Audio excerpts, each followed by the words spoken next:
Swedish environmental activist Greta Thunberg has gained global attention for her 2019 speech at the United Nations Climate Action Summit. Her speech was renowned for being so passionately spoken by someone so young, but it also became a major point of public scrutiny by many people whom her speech was addressed to. Her impassioned mannerisms, tone of voice, and powerful diction all beg the question, is Greta's speech nothing more than the unfiltered babblings of a child, or, hear me out, is this a piece of propaganda promoting environmental conservation? Okay, so before I go on, let me define what propaganda is before I go around labeling people as propagandists. Look, Garth S. Jowett and Victoria O'Donnell define propaganda in their book, Propaganda and Persuasion, as the deliberate and systematic attempt to shape perceptions, manipulate cognitions, and direct behavior to achieve a response that furthers the desired intent of the propagandist. Now, not all propaganda is inherently negative or harmful. When we hear the word propaganda in our highly polarized society, our minds automatically jump to Nazi indoctrination propaganda or partisan news outlets spreading defamatory, fake news. Propaganda can be integral to spreading crucial information to the masses, especially during times of war or health crises. Growing climate concerns is a category in which I believe it is acceptable to spread environmentally conscious propaganda, which is what I will be arguing Greta did in her speech. So, in summation, yes, Greta Thunberg is indeed a propagandist, and I will explain why, based on not only the aforementioned definition, but also by analyzing her speech within the metrics of the Institute for Propaganda Analysis's 1938 article, in which they denote 7 key points for identifying propaganda. The Institute for Propaganda Analysis, or IPA, was created in 1937 to combat propaganda's rampant, dangerous manipulation of public opinion. The IPA believed that the increasing amount of propaganda since the end of the First World War was diluting people's abilities to think rationally, so they began to publicize ways in which to not fall victim to such manipulation tactics. Although the IPA dissolved at the precipice of America's involvement in the Second World War, its commentary surrounding propaganda is vital to identifying such forms of media even in the modern age. The 7 points laid out include name-calling, glittering generality, transfer, testimonial, plain folks, card stacking, and bandwagon. So, without further ado, let's dive into how Greta's speech falls into each and every one of these categories. Starting with name-calling, this is done when the speaker pejoratively labels something in order to discredit it or make the audience disapprove of it. In the following clip, Greta has just presented a frightening statistic where the Earth's CO2 budget will be depleted within 8.5 years. There will not be any solutions or plans presented in line with these figures here today, because these numbers are too uncomfortable, and you are still not mature enough to tell it like it is. Greta utilizes name-calling by claiming that those who do not agree with her viewpoints after hearing such alarming information are immature and out of touch with reality. Such loaded language is an evident indicator that Greta is pushing a particular agenda in which she does not wish, but demands her audience to support. Moving on to glittering generality, this is when the propagandist uses certain language to get away with not expounding upon evidence that intently. In Greta's case, she does this by speaking very vaguely at times, especially when she's talking about the current effect that people are having on the planet. People are suffering, people are dying, entire ecosystems are collapsing. We are in the beginning of a mass extinction, and all you can talk about is money and fairy tales of eternal economic growth. How dare you? In that sentence, there is no actual evidence presented as to how bad humanity's actions have been. She generalizes about the state of the world as a fear tactic for, how it'll become worse if her audience doesn't align with her viewpoints and work to counteract the damage.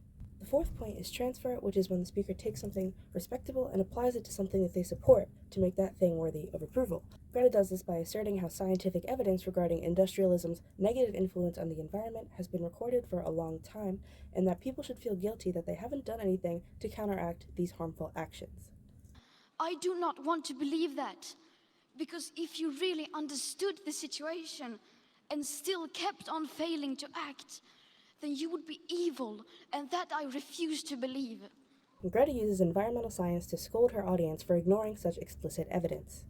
Testimonial is the next point, and this has some overlap with transfer in that both have to do with scientific evidence. Testimonial is when someone respected backs up the opinions of the propagandist. In this case, scientists are backing up what Greta is saying about how absurd it is that no significant action is being taken to thwart climate change, even when scientists have made it clear for many years. For more than 30 years, the science has been crystal clear. She also goes on to list several data points about how minor effects have been made, but it is not nearly enough for us to feel secure with our current environmental state. Next is plain folks, and this is when the speaker places themselves on the same social level as the audience to establish a sense of relation. While Greta doesn't try to connect with the older generation, whom her speech is written towards, she instead associates herself with young people and future generations who will have to live with the consequences of older people's careless actions towards the earth. The eyes of all future generations are upon you. And if you choose to fail us, I say we will never forgive you. She uses first-person pronouns such as us and we to further push her narrative of how she shares these environmentally conscious opinions with other young people, thus solidifying her argument as one that warrants being taken seriously because so many people, including herself obviously, support this cause. Card stacking is when the speaker provides selected pieces of information to maximize the necessity of holding a certain belief. Greta card stacks by attacking her audience for not being climate conscious, yet doesn't present an alternative for how exactly they should be conducting their lives. You are failing us. But the young people are starting to understand your betrayal. She's extremely accusatory and direct, and because she spends so much time berating the older generations for ruining the planet, she gives little suggestion for how people should band together and join the good fight against climate change. She uses this humiliation that she's making them feel to make non-believers more inclined to be on her side, so they stop feeling this deep sense of shame for thinking otherwise. The final point is bandwagoning or peer pressuring non-believers into joining the side of the majority. This point overlaps with plain folks a tad because the young people who care about taking action against climate change are the bandwagon in this scenario. The world is waking up, and change is coming whether you like it or not. She's using this group of people as leverage against those with differing opinions to make them see how there's this massive group of people who support Greta's cause, and they too should join everyone else in this oncoming wave of climate action. So, as you can see, the IPA's 7 propaganda detection points can all be applied to some aspect of Greta Thunberg's speech. This, coupled with her emotional tone of voice, dramatic pauses, and intense gaze, are all clear indicators how this speech is, in fact, a piece of propaganda. Now, some of you may not yet be convinced by my incredibly convincing commentary. Piper, I hear you say. My name is Piper, by the way. This propaganda is such a strong word. Are you sure this isn't just persuasion?